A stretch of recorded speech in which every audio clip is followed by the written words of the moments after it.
want to give you guys some clarity, of course, with where you guys fit inside the timeline, what's important to be focusing on, and that's what we're going to be talking about. So let's get started. So let's actually open up that real quick. Okay, cool. So for those that don't know, less than 7% of all high school baseball players, we're just talking about baseball, guys. We're not talking about cheerleading or soccer or anything. Less than 7% of all high school baseball players play in college. And even less, 2% go D1. And of those D1 baseball players, less than a half of a percent actually start at their respective university. So just keep that in mind. So we're going to be talking about the three-step system to go from being overlooked to landing real college offers. So let's go over a quick agenda. So I'm going to go over basically my background as a pro player and a D1 baseball player, a quick overview of what we'll cover. And by the end of this, you'll know exactly why most players get overlooked and how to prevent it. So what we're going to cover is some common mistakes high school players and parents are ultimately making, what's preventing them from taking those actions to be able to get the wheels moving, get some traction in the college recruiting process, development, etc. Where a lot of families will go wrong, because obviously there's a lot of noise. I think a lot of, if you're a parent listening to this right, there's a lot of noise. There's a lot of recruiting services. There's a lot of camps, invite only, stuff like that. You don't really know what's a money grab, what's not. So why your player is being overlooked, because some parents have a inability to be able to look at themselves or really their players in the mirror and understand, like, okay, is my son actually at the caliber to be able to play at that next level? How to prevent, being overlooked, and how to stand out for the player, and also how to land college scholarships, which is the end all be all. Cool. So as far as my background, for those that don't know, I had a pretty lengthy professional baseball career, 6 years with the St. Louis Cardinals, 1 year with the San Diego Padres organization. I represented Columbia in one World Baseball Classic. I played 3 years at NC State University. Go Wolfpack. So I'm here to share all that knowledge with you. I'm not saying that to brag. I'm here to share that knowledge with you. And of course, I want to make sure that you guys understand that. Before we really get into it, I always like to take a moment to really honor my biggest hero, my biggest mentor, Coach McCandless. He was my freshman year high school coach who believed in me more than anyone in the world. He's no longer with us, but like, he instilled so much confidence in myself. He gave me the belief. He took me under his wing. I love this picture right here when he's wearing that orange shirt. And I'm smiling ear to ear, because that's what it felt like the entire time that he was my coach. And I made varsity as a freshman. He quite literally just took me under his wing, made sure that, of course, being a freshman on varsity, and I took a junior's starting position.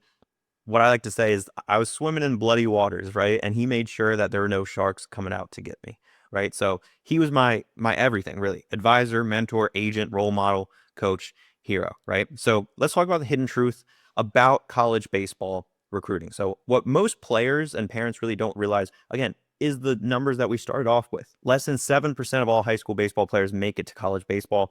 Talent also isn't just enough anymore. We need to be able to brand ourselves on social media. We need to make sure that we're taking care of our grades. We're a professional, mature individual. So as far as your academics, your leadership, your attitude, these three, critical mistakes also will derail most players and their dreams, which are, at the end of the day, the recruiting black hole, because recruiting sometimes can feel like a black hole, the development trap, and the guidance gap. So let's go one by one as far as what these really mean and really what to do to get out of them, right? So as far as the recruiting black hole, no responses from college coaches. And yes, like, you can get responses from camp invites, but that is not what I refer to as a response, right? That is a very generic copy and pasted template that they just send back to you as almost an autoresponder. That is not real communication with these college coaches. Sometimes when we're sending a few, maybe a handful of emails, they're just getting lost in the void. And that's not super effective either, right? Highlight videos that are never getting watched, or worse yet, we don't know if these college coaches are watching our highlight videos. Sometimes showcases that just lead to nothing, guys. Let's be honest. That has happened once or twice, where you go to a showcase, you're promised the world, and you can't even leave with certain metrics, right? Which is really, really disappointing. So as far as what the development trap will look like for a lot of players that just have a lack of ability to be able to develop at a certain level or at a certain speed of development. So below average metrics are holding your player back at the end of the day. And running times sometimes won't compete with today's age of D1 baseball players, right? If you are a D1 baseball player, typically 7 seconds and below is what coaches will really be looking for, right? Throwing velocities that just don't turn heads, right? If we're trying to get to that D1 level, we need to be close to 90 miles an hour, right? If you're an infielder, if you're a second baseman, you don't have to be throwing 90 miles an hour across the diamond, but it helps, right? I'd say if you're throwing 86, like that's going to be a good range for infielders. But also exit velocities that just don't impress anyone, right? Like if you're swinging a wet newspaper, that's not going to turn any heads. That's not going to impress anyone, especially college and pro scouts even. So your son's probably working really, really hard, and that's without a doubt, right? But he's not seeing any results. So he's kind of plateauing. He's going to the gym. He's, treating the gym like he's a bodybuilder, right? And that's not going to be the best route for him to be able to see the success that he's really looking for. So he's falling behind the more athletic players that are building that foundation sooner rather than later. And this is also transitioning into the guidance gap because let's be honest, if your son doesn't have someone in his corner telling him how to be developing, this is where a lot of times he's just taking a lot of the things that he sees on YouTube and things like that. So I'll get into that here in a second. But sometimes just high school coaches or travel ball coaches, they're very well meaning, right? A lot of the times they're very hard workers, but sometimes the conflicting advice from multiple different sources is what really confuses a young teenage boy, right? There's no proven roadmap to really be following for your player, and there's no accountability or really structure beyond that guidance that maybe your high school or travel ball coach is giving him. That leads to your son really second guessing every single decision that he's making in his development, whether it's a certain swing mechanic or throwing mechanic or what to throw and what counts. These are things where a lot of times where I speak with families, this is where the players will get in their own head and get in their own way.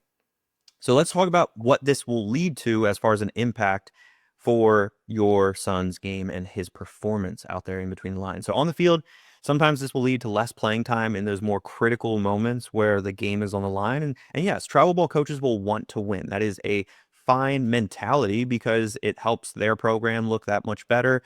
So winning isn't a terrible mindset, guys. At the next level, winning is always going to be priority number one for these college coaches whose jobs are on the line.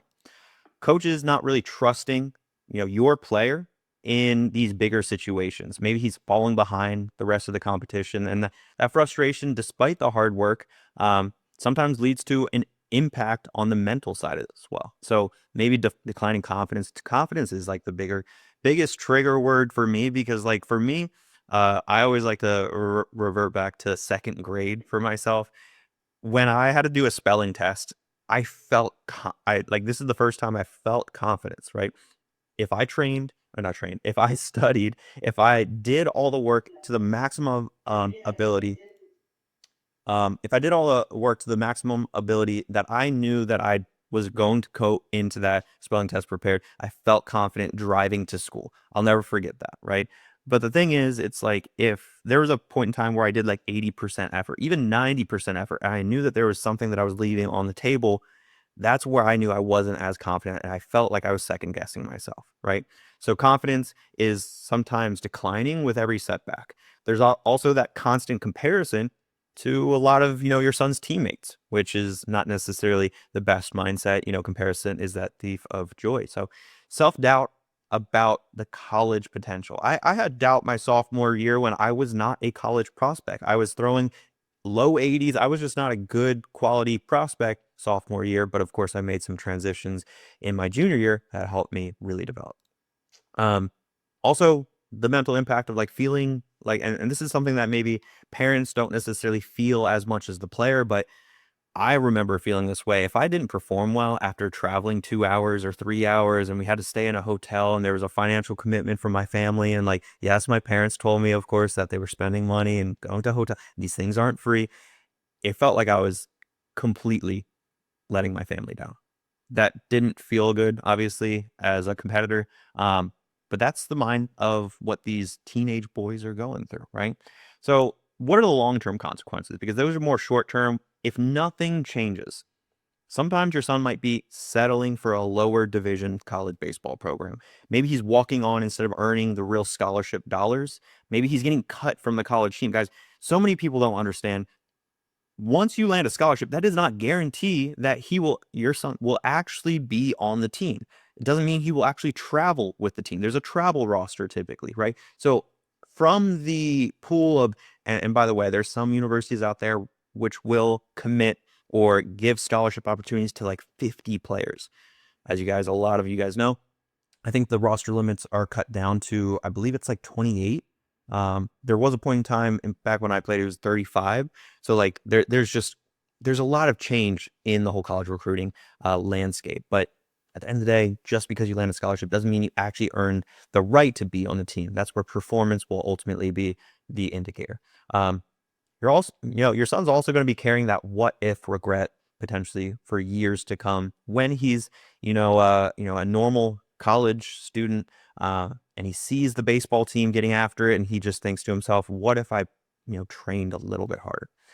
Sometimes he's also watching his teammates succeed. Yesterday was like the um, uh, NLI. I always get it confused with the NIL now, but letter of intent day. Basically, everyone's naming their commitments and stuff like that. So like sometimes your son's going to be the fence sitter, seeing all this stuff happen and kind of feel like he's getting left out, right?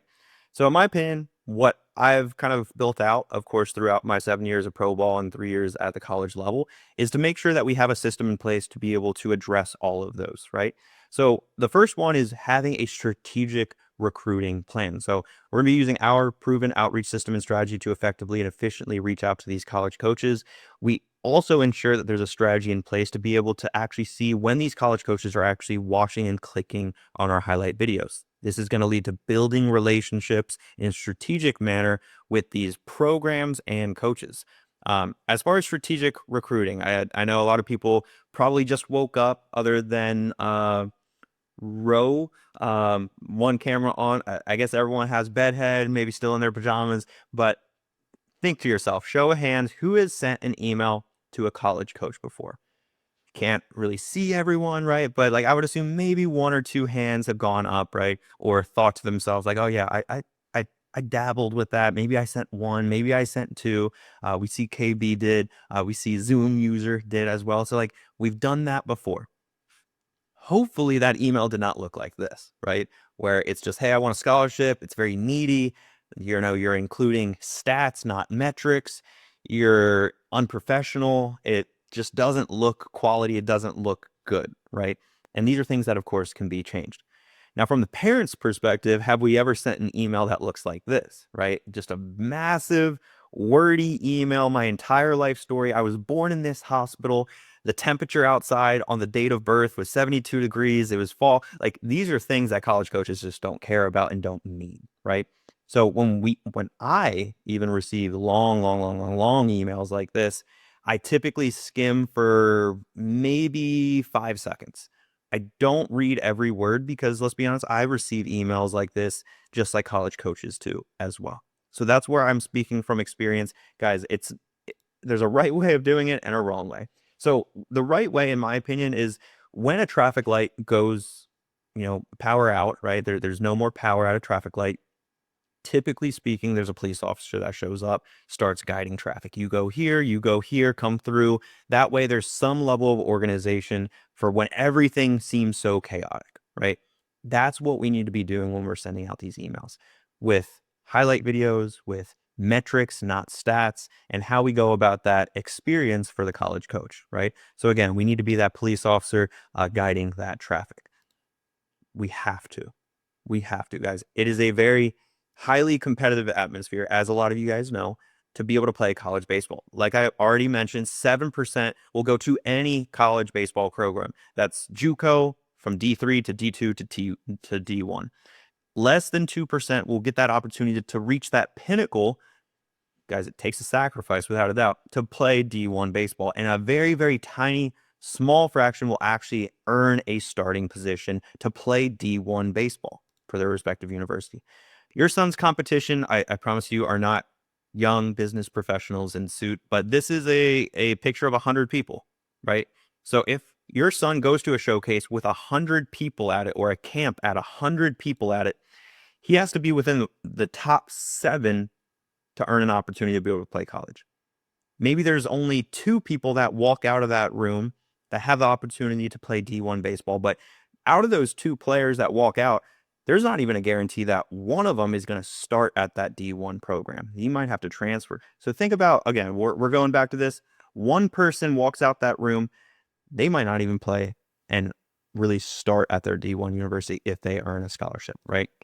So again, we have to be the police officer guiding traffic in a structured and organized and professional way when we're reaching out to these emails. So the way that I instruct my students to reach out to these college coaches is through my outreach system by including links to perfect game profiles, PBR, things like that, which will ultimately help in the process. Also, the highlight video needs to be trimmed, need to be concise, needs to have a professional editing experience for these college coaches, because if we just blast out, I don't know if you guys have seen like those game changer clips, maybe like from a GoPro, you can't see anything. It's all pixelated. That doesn't help anyone, right? Myself included. I've received plenty of those. So now think to yourself again, show of hands, who's actually sent an email with a perfect game link or a link to a highlight video? Typically speaking, this is pretty, standardized process as far as like what people assume they need to include.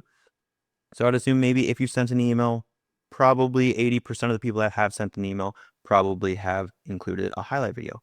But now, let's say there's a college coach clicks on one of those highlight videos or perfect game profiles, right? He's, in another word, raising an eyebrow on who, I always like to use Johnny as the persona, right? That college coach is interested in who Johnny is, right? He's raising an eyebrow. Now think to yourself, show of hand, who is tracking if that college coach is actually opening your emails or your son's emails? Show of hands, who's tracking if the college coach is clicking on those emails? Not necessarily clicking by opening, that's different. Opening is opening. Clicking is clicking on the highlight video, clicking on the perfect game profile. Are we tracking those things?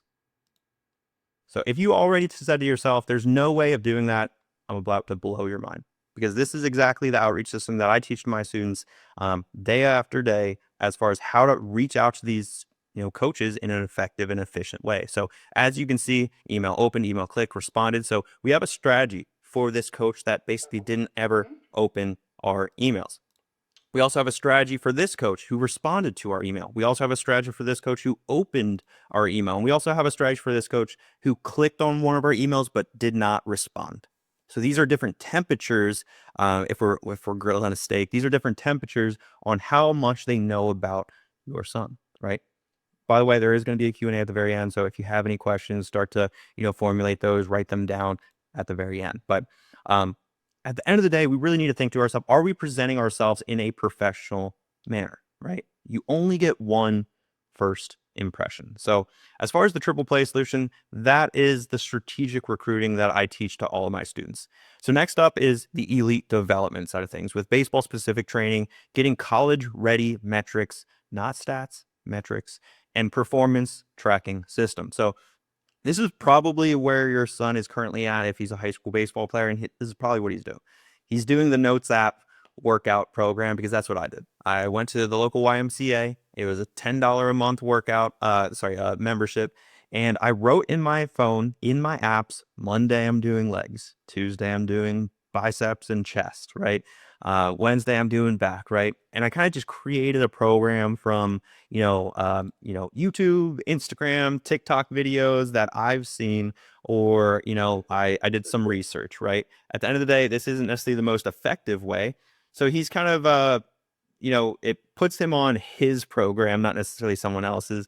And he does a lot of these movements at the end of the day because they look cool, right? And I see plenty of movements out there that I've never done in my 7 years professional baseball journey and 3 years. So basically 10 years of baseball beyond high school. Some of these movements I have never seen. And I used to go to a gym when I used to play.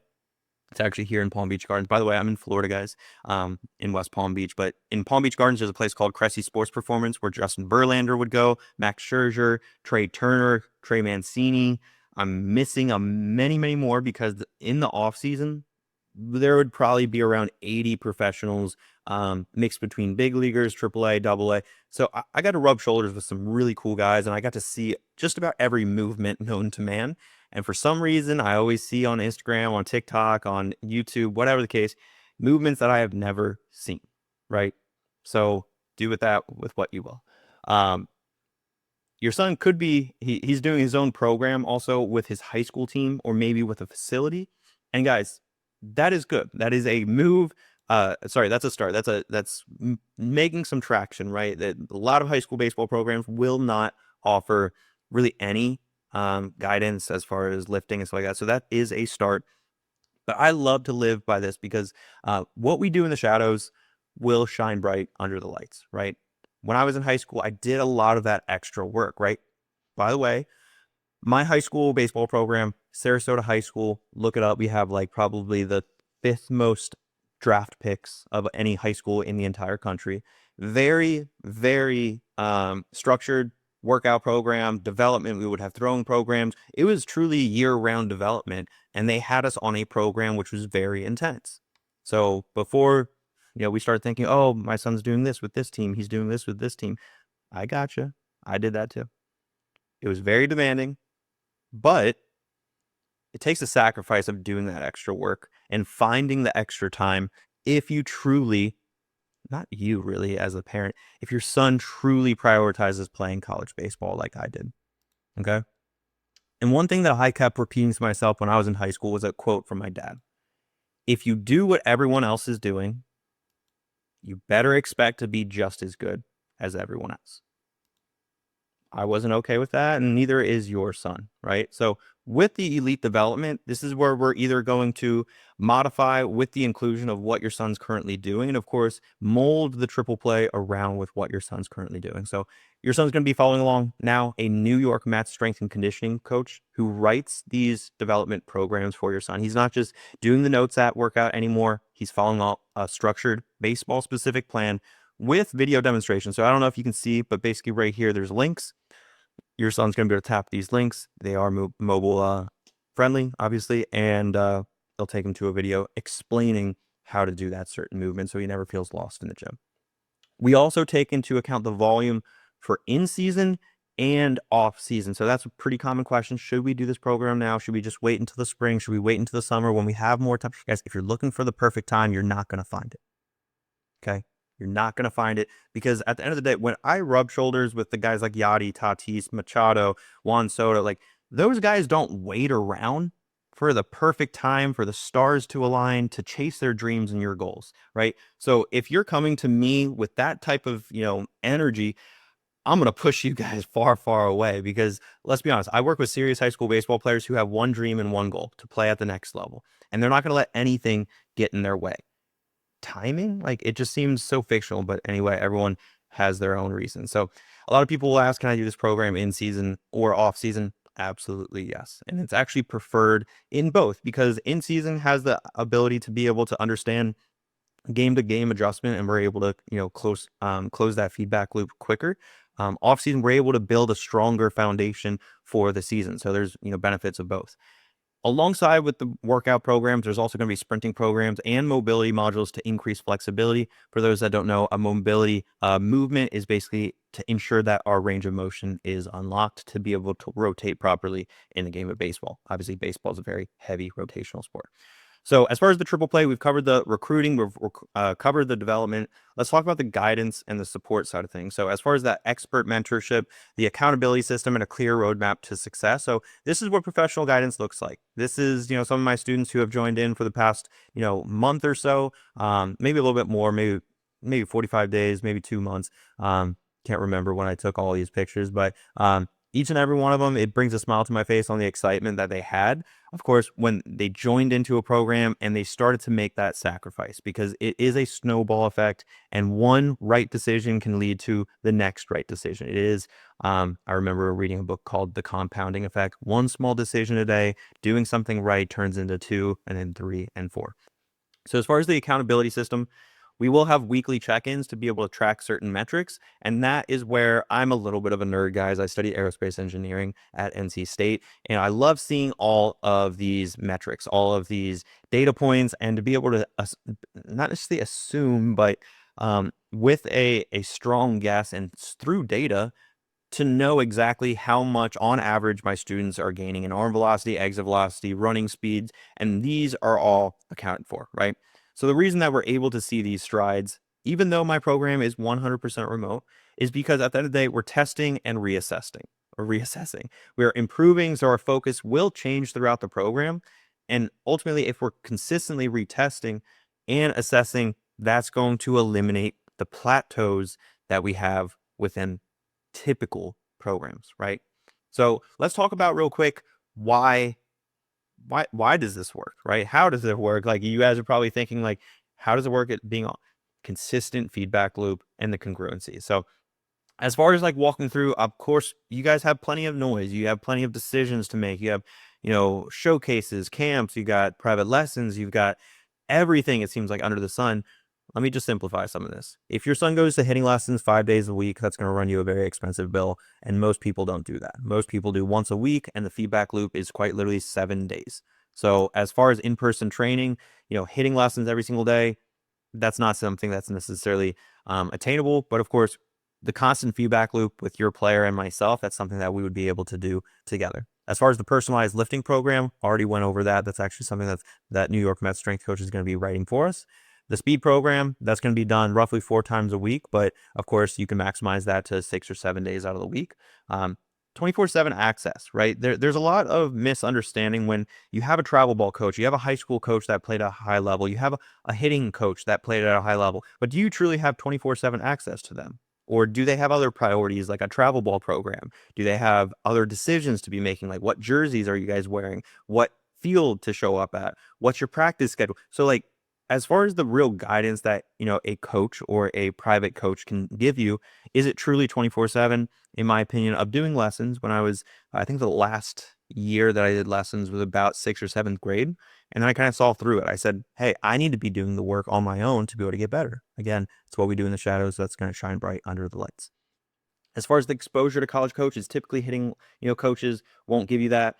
Travel ball and high school coaches will tell you that they're going to help you out with just false promises. And that really frustrated me as well, because I was overlooked as well in high school. And the frustration really came, and really the reason that I built the Mendoza Baseball Academy is because I had coaches that overpromised and underdelivered. And that really frustrated me. I did not sit with that idea, and I was not okay with it. So as far as getting that exposure to college coaches, I already explained to you kind of the tracking system, and it's a real data in front of you. It's not going to be like, oh, I'm going to help you get recruited. Okay, well, who have you reached out to? That's a question that if a travel ball or high school coach has said that today, I would text them. I remember you saying you helped in the recruiting process. How have you helped? Which schools? How many have you actually emailed? How many have they actually opened and clicked and responded? And watch them crumble, right? Because I did that mentally. I didn't actually confront a coach, but I did that mentally. And I said, oh, wait, my travel ball organization said that they're going to help me out. And there's 300 kids in the organization. Okay. I think I need to take charge of this to ensure that it gets done. And that was a realization coming from a 15-year-old teenage boy. Like that wasn't forced from my parents. I was the one reaching out to these college coaches. I was taking the initiative because I wanted to play college baseball. So as far as the recruiting strategy, that's something that a lot of people neglect. I'm basically going to be able to show exactly what we're doing in that process. As far as the mental development, of course, that is a part of what we do as well to ensure that we have mental frameworks to overcome struggles within the game. So as far as the congruency, because this is a huge thing that I also see with a lot of families, not just understanding like what's going on, but really the frustration when it comes to conflicting advice. So you walk into a McDonald's and you have so many different choices, right? You have Coke, you have Sprite, you have this, you have that, and you don't Dr. Pepper is your favorite. That's my favorite. Really, Mr. Pibb is, but you get a little bit of every single one. You put a little bit in your cup of the Coca-Cola, the Diet Coke, which has a funky flavor in my opinion.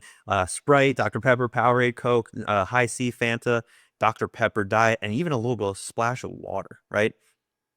You take a sip and you're like, whoa, whoa, whoa, I don't like this, right?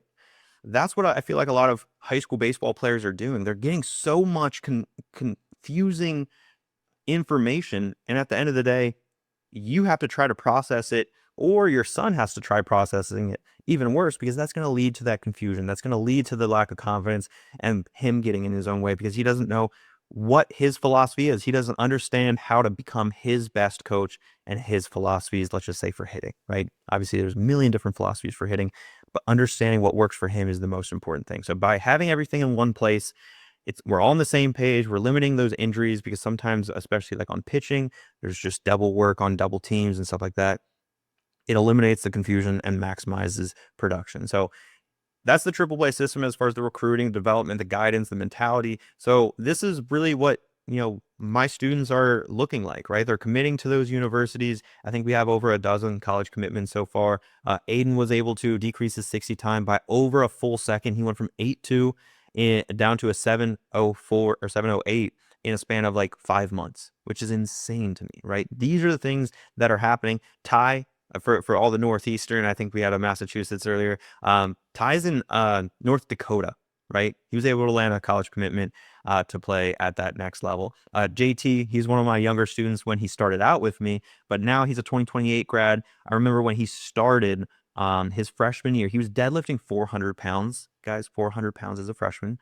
And his exit velocity, I think, topped out at like 96 as a freshman. So obviously pretty exciting numbers for his growth. And I think he messaged me a couple weeks ago that he crossed over the 100-mile-an-hour exit velocity mark. But I have a bunch of testimonial interviews with families, with my students. I give you guys that completely for free, of course. Over on my YouTube channel, I have a huge database of that. And I also have that, sprinkled into my website as well. Real quick, I want to make sure also you guys get an understanding of like just how everything works. You should still be able to see my screen. But this is the triple play. This is exactly what I've been talking to you guys about. As far as this is a welcome video, kind of lays out rules, expectations, next steps. The 14-day challenge, that's going to be something to ramp up your player with minimal focus. Because the focus is not to be on everything. The focus needs to be narrow. Sprinting every day and sending out emails. That's all we're focusing on in the first 2 weeks. We're not doing lifting. We're not doing mentality. We're not doing course material. None of that. The workout programs right here for November. We have mobility modules, the sprint routine. We have the college commitment blueprint with all the templates and the outreach system and the walkthroughs. There's also a throwing program and arm care course. So that's actually the same exact program that I did between my junior and senior year when I went from 82 to 88 miles an hour in a span of 3 or 4 months. So I want to make sure that your son's able to understand how to become a faster thrower. But more importantly, if he's a pitcher or infielder, to be able to be more explosive with his arm is something that he's going to have to learn by being his own best coach. It's not going to come from throwing 1 day a week with a pitching coach. The pro defense course, I love this. I love talking about this because there are inserts coming from the St. Louis Cardinals handbook that they gave me when I got drafted by them. And the way that I like to explain the pro defense course, it is a college course on baseball. These are some of the very critical things that your son's going to need to know if he's bridging the gap into college ball one day. So I want to make sure that your son's not the weakest link when he does show up on the college campus. As far as some classroom sessions, so like these are things that parents typically share with players as far as like embracing personal growth, goals in nutrition, growth mindset, recovery, time management, like sleep. These are all things that like are important. To be able to schedule one-on-ones, obviously it's really important to be able to get that support from myself with your player. The player journey is basically going to give your son that understanding of how to go about everything. So that is quite literally what the program looks like. Now you have to really think to yourself because everyone's at a different stage. Some feel it a little bit more, some feel that pressure a little bit more, but what is this actually costing you guys by not having that structured program in place? D1 metrics, 90 miles an hour is where we want to be roughly as far as that arm velo. The exit velo, we want to be at least 95 miles an hour plus off the tee with a wood bat. And 60 time, if possible, we want to get closer to that 6-7 mark, right? So what is this really costing you by not having that recruiting strategy now in place? Again, are we tracking those emails? You really have 3 options, in my opinion, at this stage. Like there's plenty of people that are, joining us today, which is awesome. You could work with us. Like that would be awesome, right? Like I'd appreciate that, but also I want to be able to see your son be able to level up and achieve his dreams and goals. That's why I do this. Number two is like, guys, you can, without a doubt, work with someone else, right? You're at this point, you're deep into the, you can work with someone else. If you can find someone that offers all three of what you're really looking for with the physical development, the mindset, and the recruiting guidance, right? Because that's what I pride myself in, making sure that we have everything under one roof to simplify everything, right? The worst thing, and this is the third option in my opinion that you guys have, is to do absolutely nothing at all. Because doing nothing isn't saying no in the moment. What you're really doing is delaying the inevitable. So why are we delaying, with the time right example of some of the guys that I played alongside with? If the dream and the goal is to play college baseball, why are we not going towards that and hunting that each and every day? So if you do nothing at all, that's where nothing will change. So you also have to think, what is costing you and your player by not having a plan in place? Well, your son's dreams and goals might not ever come true, and he might live with a little bit of regret, right? So now that was all cost, but what is the price, for you and your player by not having a plan in place? So it is important to understand what's the difference between price and cost. Like cost is like your son just not playing college baseball, and he's 30 years old. He really looks back at, man, I wish I trained harder. I wish I did something differently. I wish I took the game a little bit more serious. That's the cost. What's the price? Around $43,000. And that's not what my program is by any means, but this is the cost, right? So where I did a quick little Google search, average college tuition, roughly $108,000 over 4 years. That's for in-state, out-of-state 182, and then private 234. So if I average those three numbers for a 4-year, it's around $175,000. If we're able to generate just a 25% scholarship, which is on the very, very low end, that's $43,000 that we're leaving on the table by your son just working hard, becoming a better athlete, and potentially playing college baseball. $43,000. That's a new car. I don't know. But I also want to make sure that we have a reminder in place of what are we and what are we not. In my opinion, we are not a recruiting service. So if you put us in that bucket already, I disown you. Now, we're not a recruiting service, guys. The number one priority will always be physical development. And that's what I want to instill into my students no matter what. Because if we take a player like Shohei Ohtani, his marketing deals is not more important than his physical development and becoming the best baseball player he can possibly be and the performance out there on the field. Social media is not more important for Ohtani. The most important thing is performing when it matters.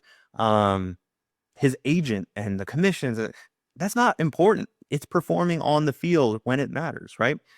Also, it's important to know we are not a placement service. The third one, we're not a middleman networking vehicle for your player. So that's actually with like a little bit of a caveat, because I have built out a little bit more of a full ride framework program for those exclusive juniors and seniors who have certain metrics, kind of like I mentioned earlier.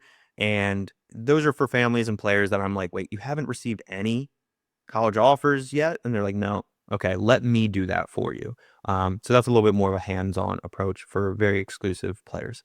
But again, guys, to reiterate the Ohtani example, how to earn a baseball scholarship, guys, step number one, be a good baseball player. Let's not overcomplicate it with recruiting and recruiting services, guys. Those things are going to tell you without a doubt, hey, we can recruit your player. If your son is running a 60, at 15 seconds, can they really? If your son's throwing 32 miles an hour, can they really? So that's where the physical development is important, right? And that's exactly what I'm going to help you and your player with. I will help him maximize his true potential. So now, what now? What is Lightning McQueen going to do? He's in the fork in the road. Do you go left? Do you go right? And this is where I see a lot of families have that debacle, right? We're taking a road trip from New York to Los Angeles. We're halfway through. We see that road, the split in the road. It's a fork in the road. Which way do we go? And this is freshman year. A lot of times this will happen freshman year. This will happen sometimes earlier in 8th grade.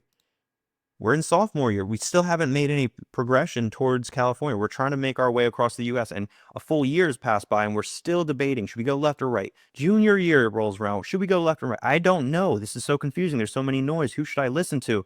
Senior year, panic. Right? The reason that you guys panic is you guys forgot to turn on the keys to the car. You stuck there in the middle of Missouri and you forgot to take a left or a right because, again, you forgot to turn on the car, right? So what should you do now if you want to work with us? So you can book a call with either myself or a team member today. What I'm going to go ahead and do is put that link also in the Zoom chat. And we're going to walk through your son's situation on that call. And if we believe that we can help you guys out, we'll show you the roadmap to be able to help you guys out within the program. So you can also, if you're not ready for enrollment inside the Triple Play, maybe if you're your son's in middle school, I do have specific programs for specifically middle schoolers. You can text us at that 941 number that many of you guys probably have. But if you're just more curious on who I am, what I've done, maybe this is the first time you've ever heard me actually speak, check out my YouTube channel. This is going to be the tip of the iceberg on who I am, what I am, how I teach, my teaching style. This is all important stuff for you, of course, as a parent to understand who's your son actually going to be learning from. But if you and your player are actually serious about playing college baseball, and one quick little bonus for you guys for sticking out around this long, for only the first 5 students who actually sign up and enroll, I will personally be helping your son write his email together on our onboarding call after enrollment. So that way it is absolutely spotless. It is polished for these college coaches. So that way they're really, really interested, well put together. He sounds like a baseball player. That's something that a lot of people just completely neglect. They're like, okay, I'm just going to sound whatever. I'm going to, put my positions and weird characters and weird abbreviations that don't make sense, right? Sound like a baseball player. These college coaches will appreciate that. So now if you're interested, you can book a call on my website or in the Zoom chat. And I totally get it. It's not the right time, right? But again, there are more scholarship opportunities today than there will be tomorrow, right? So I put that Zoom in the chat as well. Or sorry, I put the link in the Zoom chat right now. And I always like to live by this quote, guys. Do today what others won't, so tomorrow you can truly do what others can't, right? And I truly believe that is the reason why I was able to play D1 baseball. It's also the reason why I was able to make those sacrifices early in my teenage years to be able to play professional baseball. So like I said, there's going to be a Q&A. So if you guys have any questions, put them in the chat. This is going to be what the website looks like as far as to book a call. So it's as simple as just selecting a date and time and then going through a couple of questions and scheduling that call. So, all right, let's get through to a quick little Q&A. Hopefully you guys learned something new and hopefully we have an effective conversation as far as where you guys are at. So it looks like we have, and I am on Instagram Live as well. Always, I'm going to be prioritizing Zoom questions. So, sorry, Instagram, but Zoom people get it first. So, all right, Mr. Anthony, my sons are 8 and 11. Too soon for your program. So, actually, Mr. Anthony, I had that on deck program. It's basically for middle school baseball players that want that you guys basically know he wants to do something. He's too young to lift super heavy, but he's old enough to not do anything at all, right? Like we don't want him stuck, right? We want to build out some foundations as far as like working out and just moving around so he has some structure on what he's ultimately doing. Dan, we got question. Don't showcase until you can showcase. We've all heard it with the transfer. Okay, wait. Don't showcase until you can showcase. Oh, I guess you mean like before your metrics. Okay. With the transfer portal and roster size changes, our coaches now looking mostly at juniors and seniors and not needing to evaluate underclassmen. Should freshmen and sophomore focus more on lifting and fine-tuning with reps and private lessons rather than showcases? So, tricky question, right? Because who was this again? Dan. My freshman year, I went to my first ever showcase. And that was that fire lit under me moment where I was like, whoa, I'm not that good. So with the way that you asked your question, right, let's just push that off until junior year. I remember my freshman year when I came back home after that showcase, it really was, my parents will say this as well, there was a fire lit under me to be better and to get to that next level, right? So with that in mind, if we push that off until junior, senior year, we're minimizing the window for your son to actually develop and lay those foundations, right? So like speaking from experience, if your son can go to an event and realize he's not that good, Great, right? Now think about this almost on the flip side. Your son goes to a showcase his freshman year and realizes, oh, I'm good. I'm the best. I don't need to work hard, right? Could that happen junior year if you guys wait? Possibly, right? So there's no right answer. There's many different ways and many different paths to be able to play college baseball. Camps and showcases, that is a strategy. You can go to as many camps and showcases as time and money will allow. With the transfer portal, with the roster size changes, without a doubt, college coaches will be looking at the more developed individuals. Now, with that being said, they have pipelines. For those that don't know, a pipeline is basically like, hey, I'm going to put you over here, and when the time's ready, like, I'm going to keep my eye on you. You're on my radar, right? So with that being said, if your son is a freshman throwing 85 miles an hour off the mound, which is pretty good, right? Why would your son not be on their radar, even if he's a freshman, right? So that's where, yeah, like I get this question so much where, are they only prioritizing seniors? Is it even possible to play D1 baseball? Yes. Like, it's always been competitive to play college baseball. And if your son's only a freshman or only a sophomore, let's not devalue or like basically say your son's not good enough to play college baseball because he's only a freshman or a sophomore. Because when I was a freshman and sophomore, I was not D1 caliber. I turned into that through the work ethic, through the foundations I built for myself, because I had that passion and that drive to be better. That's what I built the academy for. That's ultimately what I'm trying to help out with. You can go to lessons. The feedback loop will be, 7 days. Fine tuning with the reps, freshman, sophomore year. I think that is important, but also developing the right way is probably the most important thing. So hopefully that answers your question, Dan. Elizabeth, booking a call now. Will it be you on the call or a team member? So I don't have any choice on that. It gets routed to whoever's available. So hopefully that answers your question, Elizabeth. Where do I find a menu of services and costs? So Daniel, I actually don't know what this is going to cost, because at the end of the day, right now it's $0. I have no idea if I can even help you guys out. I have no idea who your son is. I don't even know if your son's eligible to work with us. So I'm never going to blindly just give you a figure without actually knowing if I can help you guys out. And there's plenty of recruiting services out there that will just say like, hey, yeah, it's $10,000. It's like, okay, for what? Like, I don't want to ever give you guys a blind answer to a question that I don't even know if it's actually going to suit you and if it's going to actually help you. So that's what the eligibility review is. That's what the booked call is all about, to kind of assess where your son's currently at, where he's trying to go. So that way we're not giving you guys something that you actually don't need. So hopefully that answers your question. I'm pretty sure that there's many other people with similar questions. So is it worth it to a Perfect Game Showcase? I don't know what Perfect Game Showcases are. If anybody has a rough estimate on an actual showcase from Perfect Game, drop it down in the caption. But caption in the comments. But back when I was in high school, I think it was around $1,000, and I think we only went to one because it's a pretty steep investment, right? You do get a Perfect Game profile. It is a trusted database. But again, these are the things that you can prioritize to focus on around junior and senior year. So that way you are able to showcase when you're ready to showcase, right? I think that was Dan that said that. There are other showcase events that aren't $1,000 though. That's something that's important to know. To put yourself out there, to understand your metrics, you don't have to spend thousands of dollars to go to the highest quality showcase when there's other showcases, or simply put, there's other ways to put your son in an environment to make him feel, hey, I need to get better. There are other kids that are throwing harder, running faster, and hitting the ball harder than me. I need to get to work. There's other ways to light that fire under his butt, basically. My son's a senior, okay, but has had so many setbacks by sitting on the bench so much. How can I get him more interested? I know it's his decision at this point in time.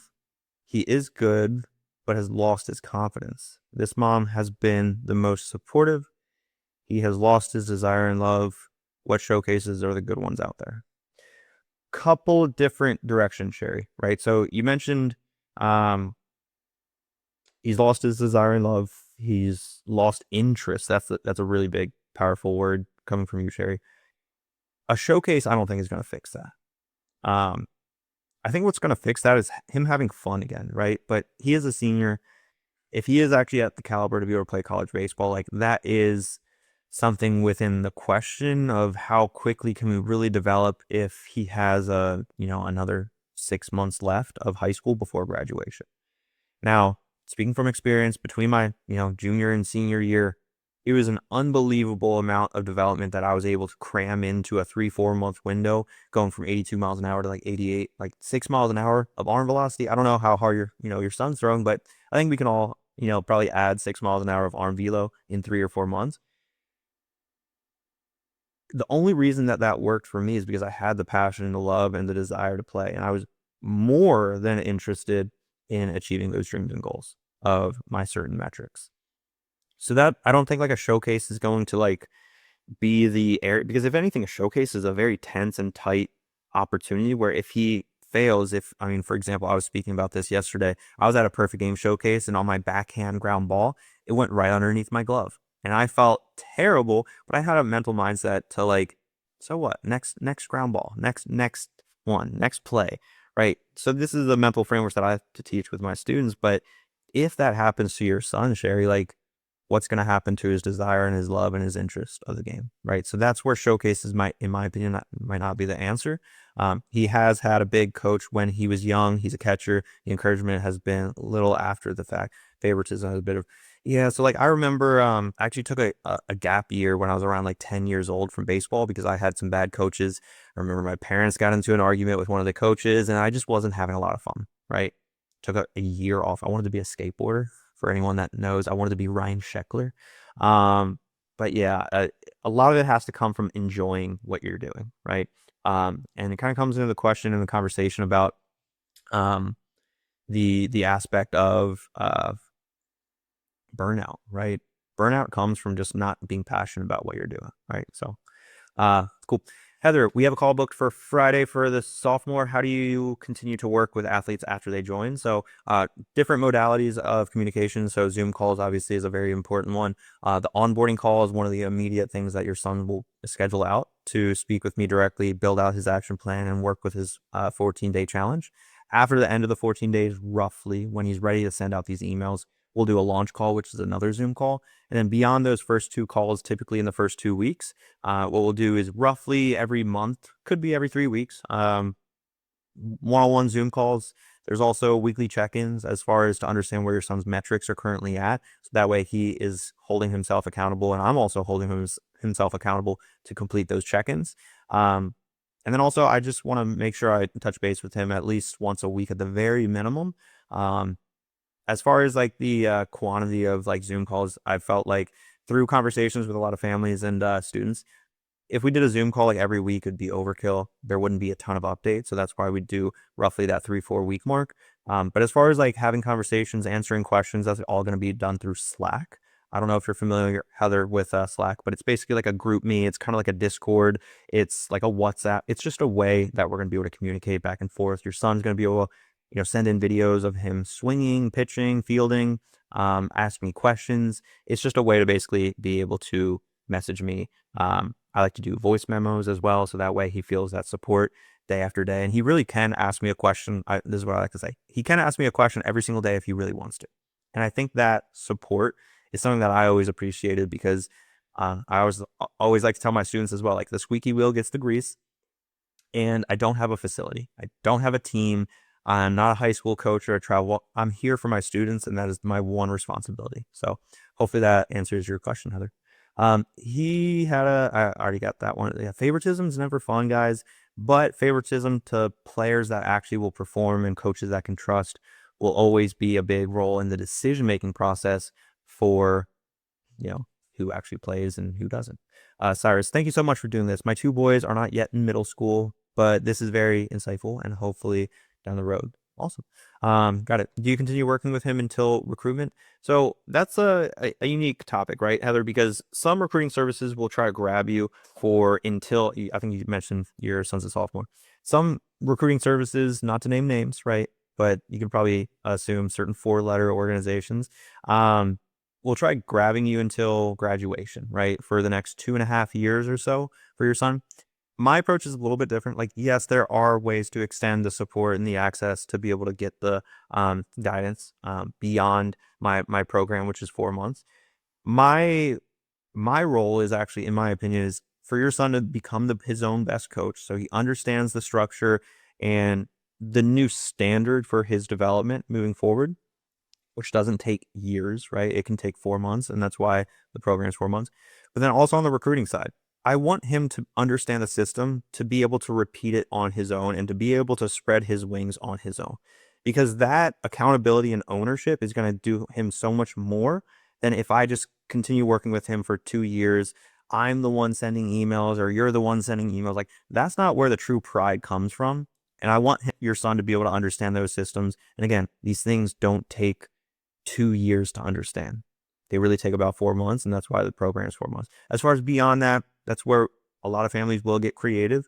I work with some juniors that want to continue out until graduation. I've had a freshman once, early freshman in the fall, like the 4 months so much that they wanted to extend something out. All of that's going to be different. It's not necessary, in my opinion. But if we already are showing some signs of, momentum and improvement, that's where some families want to continue that out. So hopefully that answers your question. I'm not sure. I'll look in. I also use Slack for my internal notifications, so I'll see who that call got routed over to on Friday. But we're looking forward to it. Sherry, thank you. All right, I think I might have. Oh, I'm a little bit over. Maybe one more question. If anybody has one specific question that they wanted to ask, feel free to ask. I might quickly hit some. Let's see if we had any Instagram. Someone said that AI contact me. So yeah, as far as texting, guys, to be able to get your guys' answers, questions answered quickly and promptly, we have, tested the AI stuff, which is interesting. We've actually heard a lot of great feedback. So that way you get, again, your questions answered sooner rather than later. Yeah, so just respect that. If you guys wanted to speak to a human, I do have that as well. Just let that know. Why is reclassing graduation year allowed? Is it a disadvantage for the after 23? So it all depends on birth dates and things like that, but it's not necessarily something that I ever did. So I don't have a ton of experience to be able to understand to give you some guidance on that or not. How does your program handle multi-sport athletes? My son wants to play baseball in college, but plays basketball as well. So yeah, I have plenty of multi-sport athletes. I had a student that I just spoke to and did an interview with that, a client case study. He just finished up his soccer season with a lot of, conditioning. So these are all things that we work through. And of course, by having just a back and forth communication is going to be one of the best things for, your son to be able to ultimately, develop. If he doesn't have that support on what to do when balancing them out, that's going to be the hard part where it's going to be on his own, right? It's high school baseball, only way to get recruit. Travel ball also is another way. What does this program cost? Every player comes to me at a different stage. So as you can imagine, freshmen are different than seniors.